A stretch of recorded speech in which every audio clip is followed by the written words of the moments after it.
Que mire la pantalla, no mire la...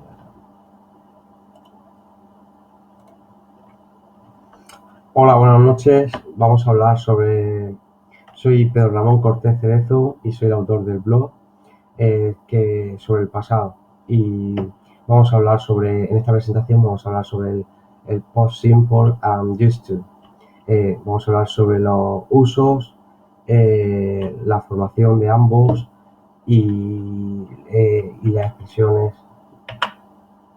Bueno, primero vamos a empezar con los usos del Simple Past. Uno de los usos son las acciones pasadas. Como se utiliza el Simple Past siempre en acciones que ya pasaron en el tiempo. Otro uso sería para contar historias del pasado o para contar historias de cualquier narración que también sucedieron en un pasado.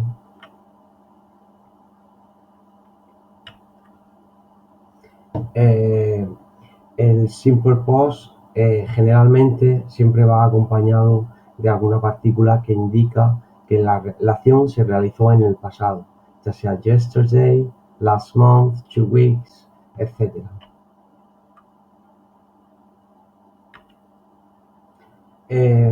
Ahora vamos a hablar sobre la formación de verbos irregulares y verbos regulares. El pasado se puede formar de dos formas diferentes. Hay dos reglas generales, las regulares y las irregulares. Los verbos regulares generalmente se añaden añadiendo una ed al infinitivo. Por ejemplo, love y loved, o hate and hate. Hemos añadido una ed al infinitivo.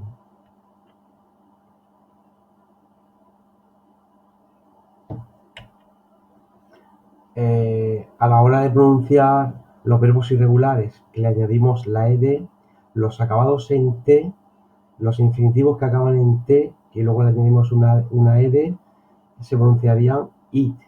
Por ejemplo, visit, visited. Los acabados, por ejemplo, en r, n, i o l se pronuncian con una d. Por ejemplo, tenemos discover, discovered.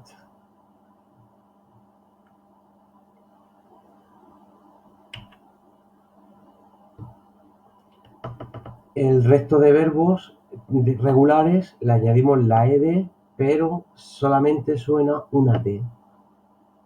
Por ejemplo, tenemos to talk, en pasado sería talk, y solamente sonaría la t final, talked.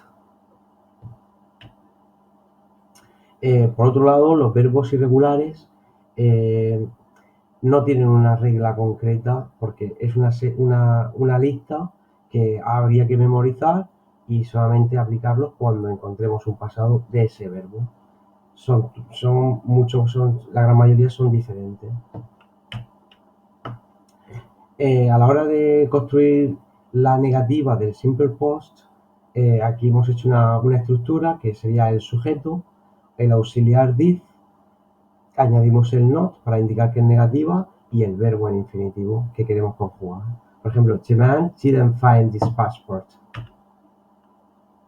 Luego, para formar la interrogativa del Simple Past, tenemos el did más sujeto más el verbo que queremos conjugar.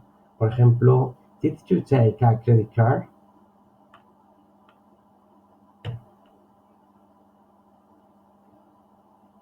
Compartir las interrogativas, el pasado simple se formaría de la misma forma que la interrogativa.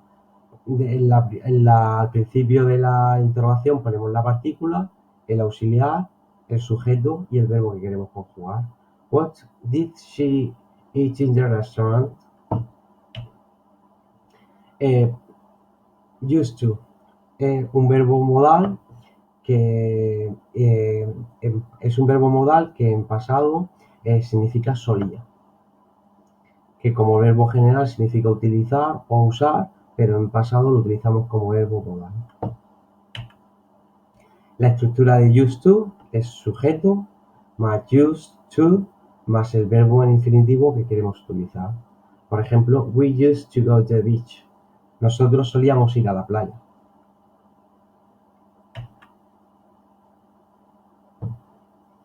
La negativa de used to es sujeto más didn't, el auxiliar did, contraído didn't, más not, más used to, más el verbo que queremos conjugar.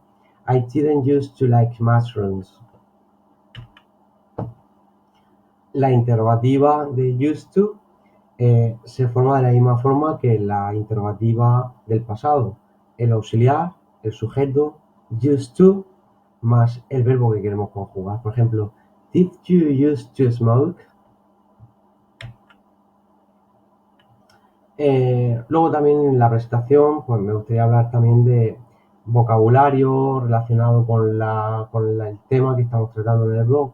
Y aquí hay una serie de palabras, pues, que es interesante conocerlas. Luego también me gustaría también hablar sobre el pasado del verbo to be. El verbo to be en pasado es was and were. En primera persona es I was, segunda you were y tercera es was. Y el resto son todas were. En fin, para resumir, que nos quede claro que en el simple past tenemos verbos irregulares y verbos regulares. El verbo to be tiene was, were, para personas singulares y plurales, y used to, que tengamos claro que es un verbo modal cuando se conjuga en pasado.